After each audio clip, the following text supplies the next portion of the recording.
Hello and welcome everyone to Moonshooter Contemplations episode 4. Each week we invite a special guest to help us broaden our horizon and introduce us to new ideas on how we can use frontier technologies and access to new domains to build a bigger and better world.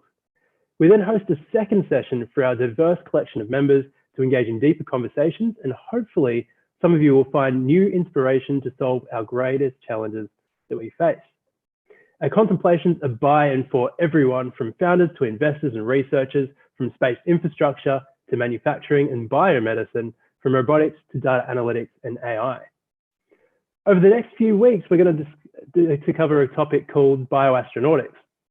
I'm going to touch on areas of the use of space in the medical sector, simulating and creating biological habitats on Earth and in space for commercial research and development, and how frontier technologies are not only revolutionizing our ability to thrive in frontier locations beyond Earth, but also on Earth as well. So today we're joined by Dr. Marc Jurblum, a medical doctor and psychiatry registrar at St. Vincent's Hospital in Melbourne, Australia.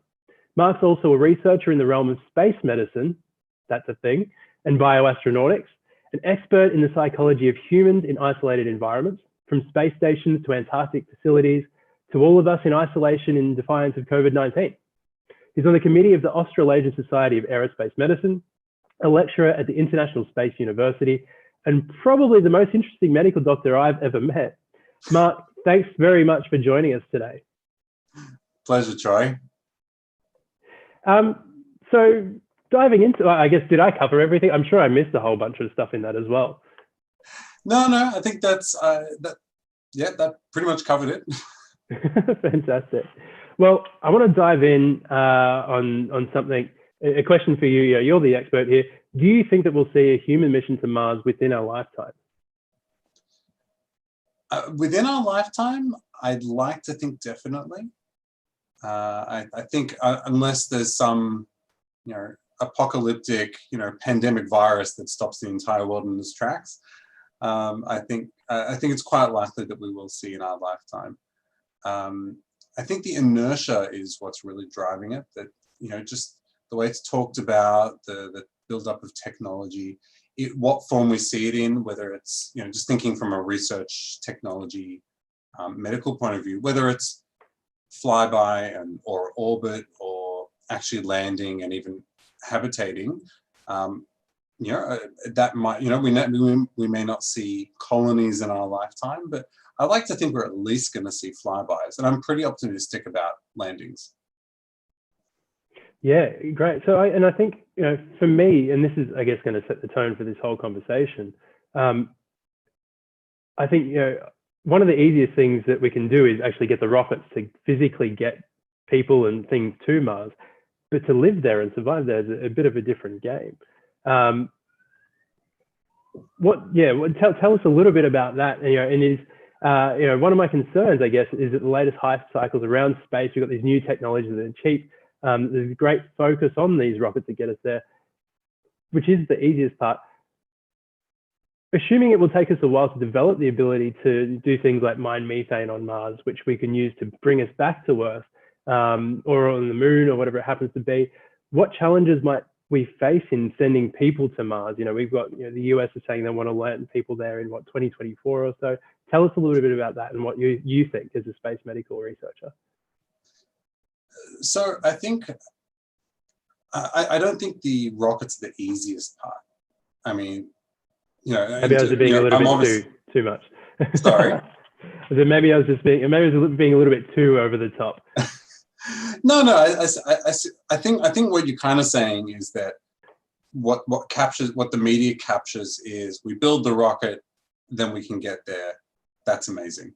And I think you're right in that, the rocket science, not being a rocket scientist myself, but the rocket science seems to be incredibly complex. I mean, just the bit that I see, which is all the concerns around mass and volume and what you can actually take, and, that's really complex. But as you said, it's just one piece of a big puzzle. I mean, the simple analogy is, I can go and buy a big combi van and, to get myself, on my sort of 6-month journey around the country. But if I've got no food and no water and clothes and stuff, I'm not going to get very far. I think the underlying question you're kind of asking is, well, what are some of the other challenges? And there are some really big ones. Look, the ones that we're very commonly aware of in space medicine is the challenges of microgravity and the challenges of radiation and even the challenges of psychology. The microgravity changes because your body literally adapts to being in the space environment, which is not necessarily very healthy for you in the long run. And so can I just quickly ask as well, so like for people out there that might not necessarily, what is the space environment, and does it differ between low Earth orbit and Mars and the Moon? How does that differ for us? Sure, yeah. So the International Space Station is what we call low Earth orbit. It's still within the Earth's magnetosphere. So the radiation that you pick up just living on the space station is actually not massively different from what you get from international flights when you're flying. I mean, it is higher, but it's not substantially higher. A person can do, according to either the Russian or the Russian program on NASA, you could do several 6-month trips to the space station and not reach your quota of radiation exposure that they limit you to. Whereas as soon as you leave the magnetosphere, you kind of leave that protective envelope and you're suddenly exposed to there's cosmic radiation, solar radiation, the risk of solar storms, which are pretty scary. But the research I've seen on the radiation environment is that a trip to Mars and back is probably about the limit that you would want to do. And that equates to about a 1% increased chance of cancer in the rest of your life. So it's pretty substantial. Yeah, it's not something you really want to mess with too much. Yeah. Other aspects of the space environment, I mean, obviously there's the vacuum, so you need pressure, with spacesuits or whatever sort of system you're using to hold in the atmospheric pressure.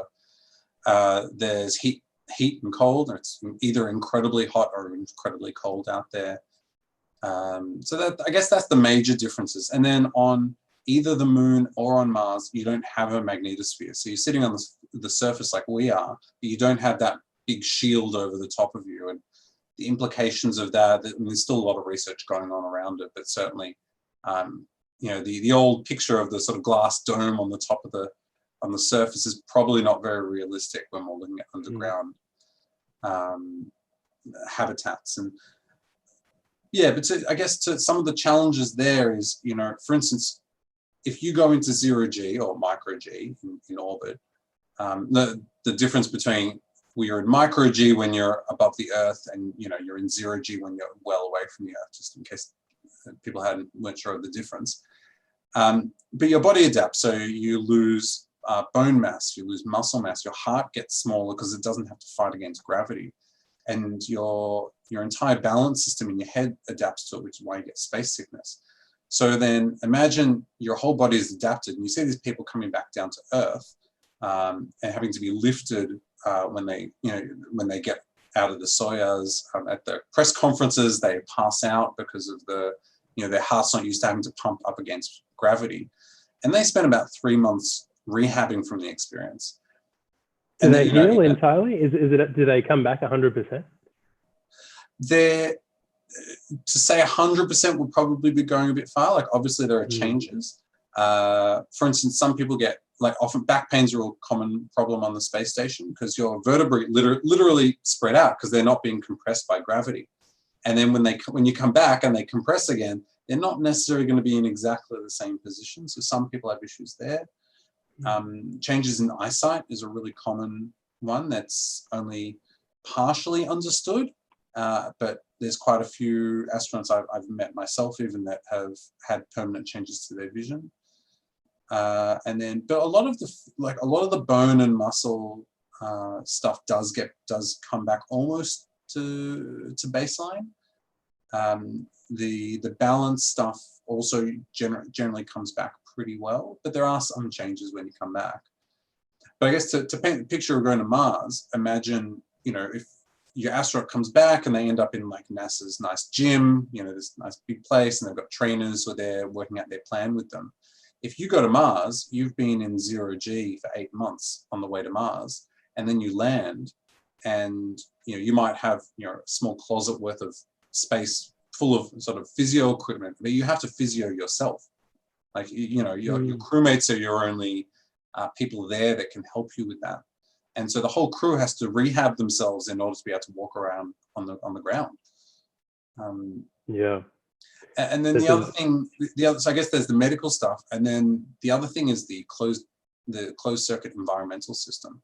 So the International Space Station still relies on a lot of supplies coming up from Earth and getting rid of a lot of waste. The only closed circuit environmental system is the Earth itself. I mean, they tried with Biosphere 2, and that failed fairly horrendously. Yeah. And they haven't There's a great tried. documentary I just watched last week about that. I haven't seen the doco, but yeah, I'm fascinated. Interesting. I recommend people watch it. It's very interesting. Yeah, so I guess being able to, be completely water, energy, food, self-sustainable is, we don't have that technology yet. Yeah, and this is one of the things that we're going to be talking about both today and in the next few weeks, in terms of, these are problems that we have within our current biosphere as well, climate change and things like this. And it's one of the things that I see is quite exciting. If we've got the push to develop the ability to live beyond our current biosphere, and we have to create our own artificial biospheres and habitats, which we're doing, it's fantastic. Even commercially, Axiom Space have been given a contract by NASA to build a commercial habitat extension to the ISS. These are things that are going to have technologies and applications that translate for us here on Earth. And that's really, really exciting, I think. So I guess there's those 2 points that you sort of mentioned in terms of, the mechanics of, the body, and the changes that we experience in micro-G and having to replicate our atmosphere.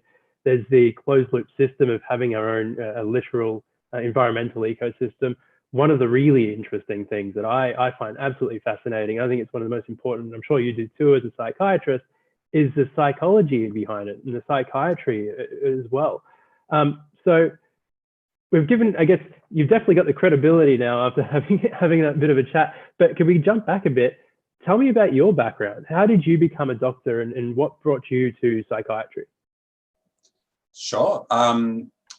I was always a science nerd, and my dad was always a space nerd, and then I picked up the space nerd from him. And so, science fiction, all that, I was born and bred on all that kind of stuff. And then, so I was an immunology and stem cell researcher before this. I did biomedical science. I was dead keen on a life in pure research, and did my honors there. Kind of took some time off, stepped away, and the big realization that set me on my course was that we do so much work in medicine and health sciences to help people live longer, but helping people live better, and I felt that psychology is one of the areas that there's such a deficit in. And that kind of set me on my path towards medicine. And really to sort of supplement, to complement my research skill set with a clinical skill set. And so that sent me into medicine. And then I was always heading towards psychiatry, towards the mind in some form or other, neuroscience or psychiatry. And then I think it was in my second year of med school. I had my probably actually still got it on my wall. The physiology textbook that I spent way too many hours attempting to insert into my brain. And there was a little section on space medicine at the back, and I was like, oh, that's really interesting. And that, did a little bit of looking into that, and then later on, I think I clicked and I was like, well, there's space medicine. I wonder if there's space, psychology and psychiatry. And that kind of came together in that interest. And I guess the one other big interest that's been of mine is the psychotherapies and the crossover between neuroscience and psychotherapy. Because, say, for instance, in a lot of these environments, communication and words is, me trying to turn ideas into this sort of, version that I can pass on to you. But then there's all these neurobiological mechanics going on in how we communicate, which is what you do in psychotherapy, which has so many other applications in operational settings. So I think that was where most of the stuff came together. Yeah, fantastic. So I guess what does outer space mean to you then? You know, when you first saw this chapter at the back of your textbook about space medicine, what was it about space that excited you, and what excites you about space today? A lot of things. It's a simple answer. It's a nebulous question. It is, but I think I can break it down. There's probably two major aspects. One is the one that's very easy to explain. The concept of spaceflight, of human spaceflight, is inspiring. I mean, that's, I think, one of the things that comes out in a lot of the classic science fiction is that it's an exploration of philosophy, because the idea of, you know, traveling out, you know, past the realms of the earth, what is out there, why are we here, all those sort of questions come into play. I think that's what inspires a lot, well, certainly not everyone, but a lot of people get inspired by space for that reason. So the wonder, the excitement, and the potential of what is out there, and what we could become in going out there. The other major fact that has always interested me, and this is a bit more from a psychology point of view, is it's a huge challenge. And what that does is, from a psychological point of view, I mean, humans have always sought out challenges and sought out ways to expand. I mean, we're biologically driven to expand. And so, you know, we grew from, you know, from Africa, we eventually spread over the whole world. Now we're kind of going, okay, well, we've kind of done most of the stuff that you can do on the planet. Now we want to take this jump out. And from a psychological point of view, we're motivated to do that for, you know, economic and social and spiritual reasons. But what it presents with us is this challenge to actually innovate. And it says, okay, well, if you want to be a society that can actually do that, then you need, you know, your social mechanics, your technology, all these need to push to get them to a point where you can actually do that. The whole concept of Kardashev civilization scales kind of comes into play there. Can you quickly explain that, like very briefly? I can vaguely explain it. I'm certainly not an expert on it, but so the Kardashev scale basically talks about how advanced a civilization is, dumbing it down to how much energy that civilization produces and consumes. So we are Kardashev type 0. A Kardashev type 1 civilization, I may get this wrong, is a civilization that's using essentially the energy output of an entire planet. So if this planet were so efficient that it was producing the maximum amount of energy it could, then we'd be a Kardashev type 1. And what that says is, well, if you're producing that much energy, you're actually probably spread out over a few different planets. You know, the energy, I mean, we can produce thermonuclear energy, we can almost get to fusion. You know, so that's that like step up, and then it just goes up and up from there. So I think a Kardashev type 2 is the energy output of an entire sun, like you know, the Dyson sphere concept. And yeah, it's a measure of sort of a theoretical measure of advanced civilizations. Yeah, fantastic. Yeah, I find it a really fascinating concept from you know, I'm not an economist at all, but I like the intersection of economics and space as well. And I think that that scale is very much within that, where we can start to quantify, you know, why we might want to go beyond the Earth, you know, and what does it mean for us to get there. So yeah, fantastic. Thanks for sharing that. That hits the sociologist in me. Yeah. Which is pretty close to economics. So. Yeah. Okay, last philosophical question for you, or probably not, but the last one that I can think of right now. This might be a tough one, but in 10 years, what do you hope that the world will look like? And then what's the most important thing that you're doing to build and create that world? That's definitely a big question. Yeah. Okay, so if I look forward 10 years, one thing is I'd like to hope that I think one thing we've seen with this coronavirus situation is how it's forced people to reassess simple things about the way we all live. And to be honest, I hope that we hold on to some of those changes, and that informs, you know, the trajectory that we're on, which might be quite different to the trajectory we were on 6 months ago. The fact that I see so many people, on a weekend, kind of just walking their dogs, going to parks. From a social point of view, I think that's a really big sign of people stepping back and reassessing. What I've noticed over this, this is from my own professional background, what I've really noticed in the past, say, 10 years is a change in the way we look at psychology and a changing appreciation for how, this is very related to my own research area, but the fact that the environment we live in is directly related to how well we live and how well we do the things that we do. And so this, this concept of, I guess it started with all the sort of wellness and sort of dialogue, but even, the way that we work is, the old idea of, let's put people on 9-hour shifts every day and we'll just squeeze as much work out of them as possible. We're kind of showing, well, actually, that's really inefficient because you burn people out and then they leave and it doesn't work very well. And there's all this research into the mechanics of how psychology and workplaces and society fit together. On a policy level, there's, what do they call it? Nudge politics. Have you heard of that before? No, I haven't. So the great example it sort of put to me is, I think it's in Israel. They had on one of their forms, it was like, you can opt in to be an organ donor. And so everyone chooses whether to opt in or opt out. But simply by changing that to an opt out, so you can opt out if you don't want to be an organ donor, and suddenly the amount of organ donors jumped. Because from a psychology point of view, the way you present the question is really important.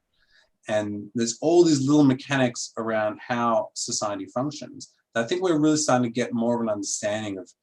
In my field, it's all, how do you help people perform in extreme environments or just in basic workplaces? So I guess in terms of the next 10 years, I really hope that we have a society that's taken on more of that, and some of those really traditional resistances to that have been more discredited by the increasing research we're seeing. I think I think I've kind of answered your other question about how I'm involved in that, because my research is directly related to that. In terms of, my research is all in environmental psychology and how that impacts in hospitals. Yeah, no, that was a great overview. Thank you for that. And that sort of leads into the next question as well, because I think a lot of the people who have heard of the term bioastronautics or the term space medicine think that it's all about medicine for humans in space. But it's also about how we use space to solve challenges for us here on Earth, which is kind of like what you've been talking about just now. What are your favorite examples, in addition to what we've just spoken about how space exploration so far has impacted our medical capability here on planet Earth? There's some really good ones. There's the really commonly talked about one, say ultrasound. That the portable ultrasound unit was developed for NASA because you can't really cut an entire CT machine up to orbit. It's a little too big, too bulky, which has forced people to learn how to use ultrasound in all these ways they've never had. So, there's some really, like, from a tech point of view, there's tons of them. There's the left ventricular assist device is they use in people with heart failure. So it's essentially like an artificial heart to keep you alive until they get the donor heart. And they actually designed the pumps in that pump your blood are actually based on the fuel pumps from the space shuttle. That's amazing. I can imagine some, some older space nerd who's, has medical issues sitting there going, yeah, there's a space shuttle, fuel pump in my chest. I am an android. Yeah. Yes, the rise of cybernetics. Some other ones. There's a laser angioplasty. Angioplasty is when you're trying to clear up arteries that have been clogged up, so especially coronary arteries in your heart.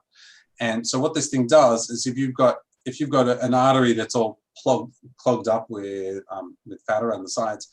This thing has like a little field of laser, and they thread it from your thigh. It goes all the way up to your heart, and then it just goes in there and kind of just vaporizes all of that little bit of fat around that's like clogging up the artery. And the laser technology from that came from NASA. So what was it about, you know, how these are inventions which obviously are life-saving things that we use, you know, quite frequently here on Earth today.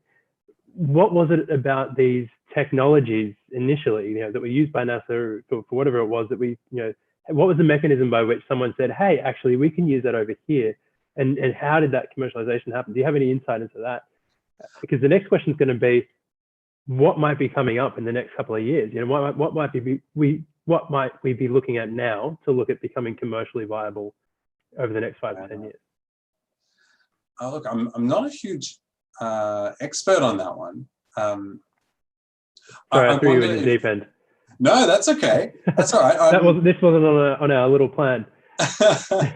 It's always good to have it. It's an interesting segue, and it's a really interesting question because I'm actually fascinated by translational technology. Whether it's the person who developed the technology or whether someone else came along and said, "Hey, wait a second, using it for that. Why don't we use it for this?" I'm not sure, but I think it's an integral step in everything that we do in space. Well, space medicine, but really in space technology. Like when you're sort of, hey, I invented this amazing new thing that can do this, then that step of going, well, what else could we potentially use it for? I think it's such a useful thing to think about, because certainly in my research career, one of the guiding principles I've learned is if you take one field and then take another field that seems completely unrelated and go, well, can I find a connection between them? You know, for me, whenever I talk to any of my colleagues about space psychiatry, that's the answer. You know, like, how do you put those two together? But you get this really interesting place in the middle. As far as what's coming up in the future, I'd have to put a bit of thought to that one. I haven't been on the ball about thinking about what's coming up. I mean, I wonder, so an interesting example is the eye issue that they've seen in the last several years with astronauts.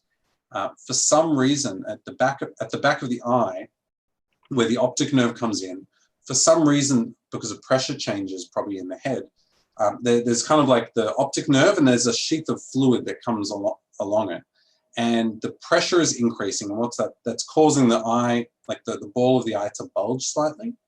And there's all this. You know, I saw a guy use a camera that could fit between the optic nerve and the optic nerve sheath, which is like, you know, a couple of microns thick. And he had a camera that could actually go between there. I think the technology to work out what's going on is, you know, they're the places that we'll see those developments. Have I got any more specific examples? Not at the moment, but I can have a think about it. Well, yeah, okay. What if so I'm gonna throw a couple of I guess a couple of scenarios out there at you and see what you think. So So I just mentioned to you before this call that I was just chatting to Dr. James Waldy, who we're going to have on the show in a few weeks' time. So I'm fascinated in, you know, next generation spacesuit designs, and James has a great new startup called Cape, where he's translating a lot of his research from when he was at MIT and working on these spacesuits for activewear, then for the medical industry as well. One of the things that I'm really fascinated by is, you know, if we're going to go into space where we're going to be quite far away from Earth, we're going to want to grow food there as well. And so, you know, if we can grow food on Mars or, you know, close to the moon, in these most inhospitable locations that we've ever hopefully stepped foot on, what's to say that we can't start doing agriculture in deserts that we can't currently use now? And so what does that mean for food? What do you see, you know, in terms of these things happening? You know, we hear of companies like Space Pharma started to do R&D on the ISS with like protein crystallization to develop new medicines. And could you dive into a little bit of this new world for us? Protein crystallization as a concept sort of goes over my head as an engineer. I'm hoping you could shed a little bit of light on it. What does it mean, when people say, we're potentially developing cancer drugs using microgravity in low Earth orbit? How does that work? Sure. I feel a little bit bashful because I'm like, oh, I can't think of an example. And of course, there's James, who I've spent tons of time with. Of course, like what he's doing is a perfect example. It's all right. I've put you under pressure. I've actually got some psychiatrists here studying the pressure that we're putting you under, and so it's a proper analog then. Yeah. So obviously, James's work is a perfect example of that translational work. So I can give you a little thing about protein crystallography. Now, I'm far from a protein crystallographer, so my apologies if I get understood wrong. But the basics of it is that I'm guessing many people don't understand when you start talking about a protein. Let's say you're talking about something like hemoglobin. Right? A lot of people have heard it. Hemoglobin carries oxygen in the blood, and so in order to make hemoglobin, you have another protein. So these are all proteins. Another protein has to be modified to become the hemoglobin. And so what you have is you have another molecule which acts as kind of like the factory. So it changes the pre-hemoglobin into hemoglobin. And the way it does that is its molecular structure has what we call a lock and key model. So there's a certain shape that fits with the pre-hemoglobin. And when they touch, the chemistry and the way the molecules work, both of them change shape to make that one hemoglobin and this one kind of like a spent factory molecule. So it's a single molecule with just like this really crazy, molecular shape.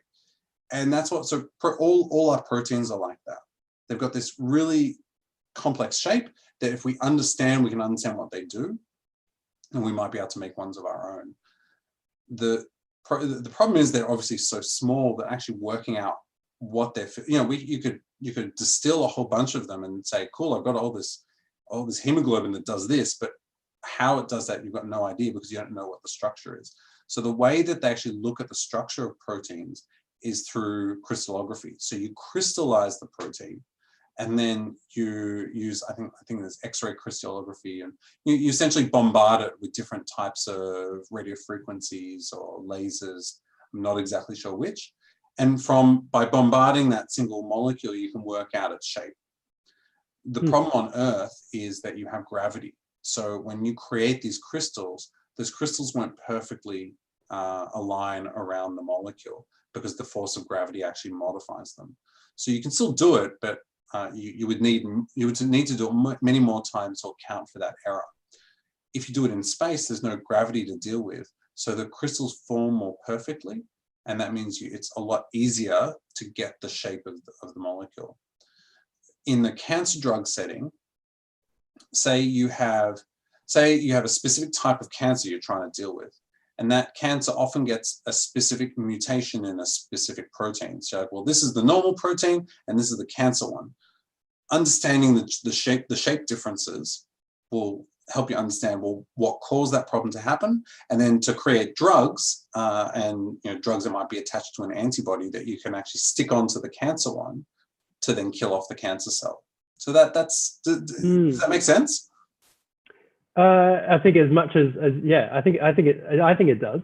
I have a lot more questions, obviously, but yeah, no, that was a really good explanation. Thank you, and it's cleared up a few things. I'm pitching at the right level. I'm taking a guess here. It's definitely cleared up a few things that I wasn't aware of before this. So that was really good.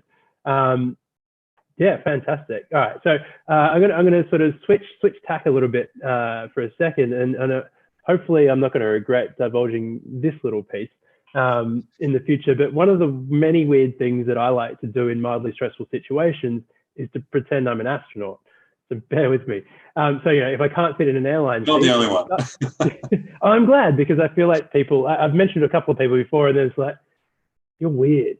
So if I can't fit in an airline seat, I'm feeling really squished, I just pretend I'm launching in a spaceship. If I'm stuck in isolation for 3 months, I pretend I'm isolated on a remote location beyond Earth. And as a psychiatrist, I'll ask you not to read too much into any of this admission too, by the way. But so these small mind tricks I find really fun and help me more closely imagine what it might be what it might be like to live in space. And I guess the excitement of space travel is just adding an inspirational layer to to a really stressful situation. I guess you could look at space in that way. How does our understanding of stressful situations, whether it's an astronaut on a space station or researchers stationed in Antarctica for 6 months, or isolated people in their homes trying to hide away from a pandemic, how does it help us? Because I think of things, like the Thai cave rescue situation from, was that 2 years ago now? Things like this. And I feel like there's so many parallels between what we're researching and enabling us to live beyond Earth. Can you tell us a bit more? Yeah, so so you don't feel on your own out there. One of the things I've realized recently is that when I was a kid on the school bus, I'd sometimes look around and go, I wonder if this school bus became like all the people I'd ever spend the rest of my time in my life with, and what would happen if we were all stuck together for long periods. And then now I look back at that and go, that's strangely similar to actually what I'm doing as a job these days. I love it. That's great. But what you're describing is a simple coping strategy. And that's what we deal with all the time in psychiatry. So what you're doing is you're finding an internal system in the way that you think to manage the stress around you, with a system that either gets rid of it for you or turns it into something useful. So that element of fantasy is, that I'm not in isolation. Maybe what if I was in a spaceship? It's changing your perception to cope with it better. And that's something, so we talk, especially in isolation confinement psychology, we talk about that really often. You need to have good coping mechanisms, which, if I take it out of psych language into normal language, it kind of makes a lot of sense. Like if you're, the person who just starts in a stressful job, you've got to learn ways of managing the load, how to offload when you go home. All that stuff is really, really important. And so some of the research papers I'm writing at the moment with some of my colleagues is about, okay, well, exactly what you said. How do we take some of these lessons that we've learned in training astronauts and convert that over to helping the general public dealing with COVID?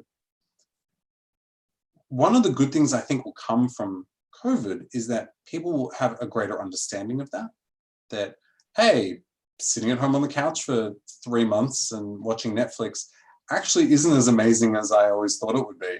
It can actually be quite stressful to be stuck in that space. So on a social level, I think it's quite useful that that's becoming more well understood in general.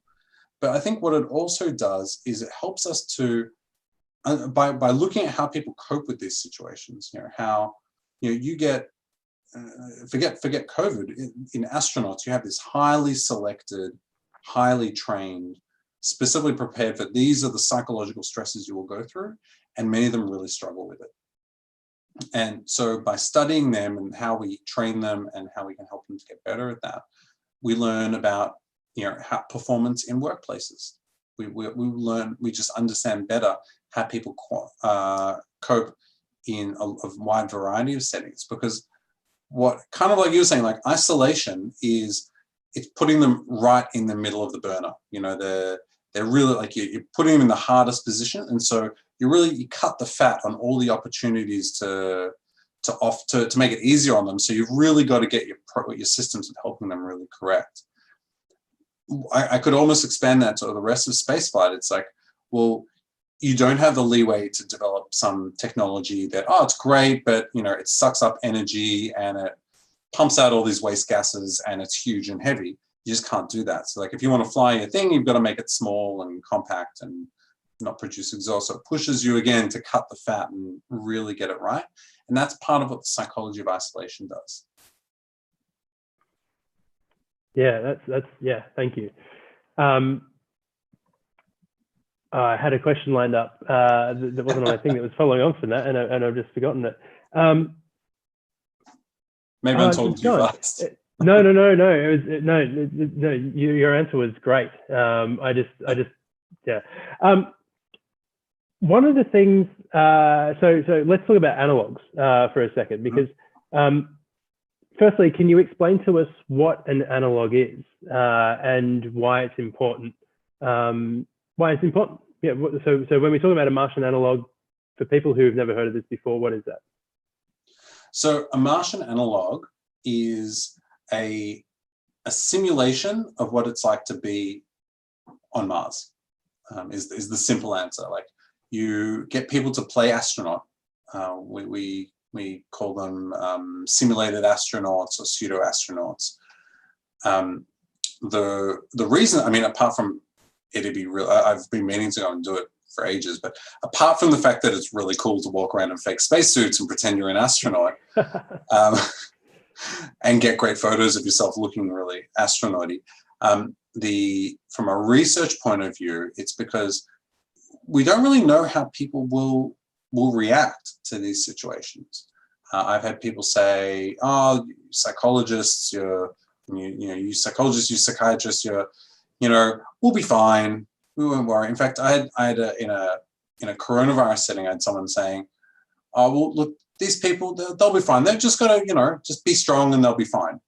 And that very non-psychological thinking doesn't really address the fact that you're putting someone into a really stressful situation, and we don't really understand much about it, as I was talking before. So obviously I'm talking from a psychology point of view, but so an analog is going, okay, well, can we try and put that person in a situation that's similar to what we'd expect? So like the Mars 500 or Biosphere 2 or the High Seas program, Mars 500, and I think all of those are run for over a year. And even though it's fake, even though there's no vacuum, the stress that these people experience in that situation is real, and their behavioral responses, if you think of the brain like a computer, those are built-in responses that are going to happen in that kind of a situation. On one of the early Russian space stations, when they were first playing with long-duration spaceflight, when they hadn't really thought about this stuff, the cosmonauts were doing 2 to 3 hours of work a day, and you think about how expensive it is to send them up there. So from a psychology point of view, an analog is a way of starting to experiment with that, see how people react, and then see if you can put things in place to help them get through it. But an analog can be, there's lots of types of analogs, and you could use them for different reasons. The NASA desert rats is, let's put people out in the field and give them geology to do, and we'll put the spacesuit backpack and different tools and different vehicles, and see how they interface the ergonomics of the equipment we're designing, and see how it works in practice. Yeah, so pardon me. So it's a great way to test now on Earth, as close as we can, how to live in space, right? To create that biosphere. Yeah, it's fantastic. So one of the things that I think of, if you're going to go to Mars, you're going to be living there for your entire life, or at least we assume so, unless you can sort of get bring those people back. So in these analogs, if we're looking at how do we develop that capability, both from the psychology perspective and also in terms of technology development to sustain us beyond Earth, just how accurate do you think these opportunities are for these analogs? And do you think there is a potential for analogs in the future or the near future to be a more useful stepping stone to actually doing the real thing eventually, once we get to Mars or the Moon, where we can handpick the most perfect astronauts to go on their missions at the moment that have the right psychological profile? But what about the children and people who are born on in these locations? How do we handle that? What do you think about analogs and their ability to handle some of these big challenges like this? Yeah, there's even some research on, if you're a third generation Martian or on, a generation ship, disappearing away from the Earth, and you say, actually, we never wanted to do this. Earth looks pretty nice. Let's go back there. And like, but that's kind of a tangent. The importance around, so yes, I think the bottom line is, I think analogs are absolutely vital. It's a vital part of the research. Just like in any field, you try and field test and iterate on your designs. Analog research is the only way we have to iterate on, unless we're sending people up in a vacuum-proof tent and just hoping they're going to be okay. Analogs are, there's lots of different types of analogs, and one of the ways you can think about it is how their fidelity to the situation you're trying to model. So there's no perfect analog. One example is danger. So you have Antarctica, submarines, the International Space Station, all three are in very dangerous environments. So the people inside know that they're in danger, and that raises their anxiety, makes them think about the way they're doing things, the procedures they put together to use the technology that they're testing. They have to be really careful about because they're in a dangerous environment. But on a submarine or in Antarctica, you don't have the micro-G, so you don't have the physical impact. Actually, interestingly, one of the best for the psychology, one of the best analogs we have is the polar exploration period in the late 1800s, because you had people jumping on ships. I'll see you in a year or two, I hope, and going out and having no contact and truly being isolated for the periods of time that we're actually talking about with Mars. So there's people like looking at journals of people from that period and trying to get things out of it. I think especially moving into the future, looking at the types of analogs we have, looking at how they look at the different aspects of what will happen on a Martian mission and filling out those gaps and well, we're not really testing this aspect of it that much, or you can't get everything in one analog. And some things you can't get in analogs at all. So again, from a psychology point of view, there's what we call Earth out of view phenomenon, which is the idea that you're in your space capsule on your way to Mars. And unlike the space station where you can go to the window and look at the beautiful Earth below you, you might, if you're actually facing the right direction, you might see a tiny speck of light in the distance that is the rest of humanity. There's the six of us and the rest of humanity is there. And how is someone going to psychologically handle that? Process. Who knows? Yeah, oh, geez, you explain that as someone, I don't want to go to Mars to live for the rest of my life at the moment, but I would be open to it if I could come back. But that thought that you just presented there is actually quite scary, I think. Yeah. Me too. Yeah. I guess really quickly, because one of the things that I've thought, I guess in our history, we had people go on these, multiple year voyages and things like this, where it was just very much like, bye, maybe I'll see you again. We don't really have that anymore until now. How much can we learn from what we've done in the past? And, is it just, psychologically, are we just sort of returning to our, I guess, exploratory nature, what we've sort of done as human civilization for the past 10, 20,000 years? Or is space exploration really actually new and novel, like we sort of treat it as today? It's definitely its own thing. There are, like I said, in some ways, looking back at that period is the best analog we have. But at the same time, say in polar exploration, I mean, these are pretty hectic missions, the things that these people had to go through and endure. And you perhaps get to send a letter or receive a letter every 6 months or even longer. The difference that we have with a Martian spaceflight is even with the communication latency. So for anyone who doesn't know, if you're at Mars, because of the speed of light, you can't have a real-time conversation like we're having now. Like roughly 8 minutes delay, isn't it? Yeah, I think it's like sending Snapchat. Yeah, yeah, we can communicate via TikTok.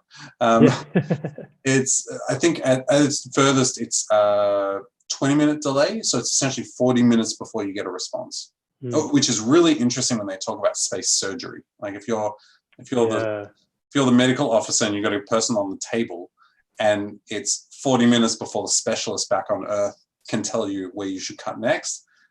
Really interesting challenges there and how to overcome. But so it makes it quite different that yes, you are disconnected from people. You can't have a real-time conversation with anyone outside your crew, but you can actually hear from anyone in 20 to 40 minutes. So, and that changes the nature of it. There's a lot of aspects of it that are quite different. I mean, purely from the technology you have, purely from a software point of view, that, hey, here's an update. we've just sent an update to your systems. We've added a new board game to your tablet computers over there, so you guys can play a new game, or we've got new software that allows you to do different science. So and I know these things sound like, oh, well, it's a game or a type of research. Sounds trivial, but it sounds trivial, but like if every day you're living this regimented lifestyle based on like what you have at hand, you think about the guy on the desert island, and he's like, well, I've got a spare pair of underpants, 2 books, and if you two suddenly halves of add coconuts, sorry, two halves of coconuts, and that's what I've got to entertain myself. Yeah, exactly. And if I then go, hey, here's a box full of Lego, it's going to change that whole experience for them quite significantly. Yeah. So I guess there are similarities, but it's a very different kettle of fish. Yeah, for sure. And I love that you mentioned the polar thing as well, because one of the many conversations I've been having, particularly recently, but I've been fascinated by for the last couple of years, is the potential to use like an Antarctic oasis as a very long time horizon Martian analog. I love talking. We won't go into it right now because I've just realized we're over time, so I apologize. An Antarctic oasis is a location. It's probably the closest that we could get to Mars. It's very, very cold. An oasis, as I understand it, means that there's you don't have the ice around, so it's very rocky, kind of like Mars. You do have the atmosphere and things still, but it's also very remote. And if we use that, as this great way to have this international collaboration to build a base that we can start doing now, maybe we can. Yes, Biosphere 2 didn't really work, but maybe we can have a new version where it's just as rigorous. Where if we say we have to build from 6 astronauts, say, to 10,000 to have a self-sustaining colony in space, maybe we can use that as a great incubator of research and development and technologies and commercial solutions that can create these amazing benefits for us here on Earth today, as well as setting us up for going into the future. So I guess roughly speaking, I'm going to talk to you about this more afterwards, and maybe we'll get you back on soon to talk about this specifically in depth. But what do you think? I think actually, possibly even a couple of years ago, you and I said we need to talk about this stuff. We did, yes. Yeah, I'm glad you remember. Yeah, no, I do, and because I've actually had a lot of parallel thoughts around these sorts of things. Look, I think Antarctica is, they call Antarctica White Mars. It's because, and when you're talking about, yes, you have atmosphere, but if you've ever seen what those Antarctic blizzards look like, it's just looks terrifying. The real side of the Martian movie, I think, there's, I think storms aren't so bad on Mars, but, they're pretty bad in Antarctica, that's for Antarctica. Sure. Yeah. From a conceptual point of view, having an incubator like you said, yes, Biosphere 2 didn't work, but if we're gonna live on Mars for any length of time, we need Biosphere 3. It's not gonna. I mean, unless you're cargoing, water and food back and forth, which sounds pretty scary, to be honest. If anything happens, then you lose your supply. So the idea, you need to do that, and how do you develop that? And I think using Antarctica. Obviously, there's a hell of a lot of complexity in sort of making something like that happen, but the potential benefits are massive. It also just reminds me that Kim Stanley Robinson's Red Mars, Blue Mars, Green Mars series, that's one of those classic colonizing Mars hard science fiction series, starts with this group of people training for, I think, a couple of years in Antarctica, because it's just the most logical place to start. So yeah, I think there's a lot of merit to it. Totally, yeah. Well, for anybody listening, this is a conversation that we're going to continue over the next few sessions at least. Marc, thanks so much for joining us today. Where can we find out more about you and what research you're doing? Where can people follow you? So myself, I'm on Twitter. I'm at Mars_psych. And I've actually recently published an article on kind of translating some of this stuff into layman terms for the general public for the coronavirus situation. So that article's on MJA Insight Plus. If you want to search me up, and I'm sure you'll come across that article. Then the other thing you can follow is I'm with the Space Life Science Committee for the Australasian Society of Aerospace Medicine. A nice, very short name, very easy to pronounce. Not a mouthful at all. Yeah. But we're on Twitter, and and our space life science aspect is sort of gaining momentum. We're on Facebook. Which is really in Australia, the space medicine community at the moment is kind of clustered around this Facebook group called the Bioastronautics Australian Network, which is BioAstroAus on Facebook. And anyone who's interested in this kind of field as well, the other really useful thing to look at is NASA's Human Research Roadmap. So where they've roadmapped all the different aspects of medicine and healthcare and human life science, and sort of going, okay, well, here are the gaps, and here are things that we need to start thinking about how to address. And so there's this really useful map that you can actually look at to spot all the holes, and where they're happy that we're ready to go to Mars, and where they're like, we're kind of on the way and we haven't even touched on. Yeah, fantastic. Well, Marc, thanks again so much. And everybody, thanks for joining us for episode 4 of Moonshooter Contemplations. I hope you'll all join us for the follow-up discussion we're going to have on Tuesday via Zoom. Otherwise, we'll see you for episode 5 next week, where we'll be tongue-tied. We'll be talking to JJ Hastings, who's a synthetic biologist and an expert in developing the analogs that we've just been talking about, like of Martian bases and habitats, and running experiments here on Earth. So that's going to be a really fascinating discussion, perfect to follow up from this. Marc, for a third time, thanks so much. And everybody, have a good night or good day or wherever you happen to be. Thank you and goodbye.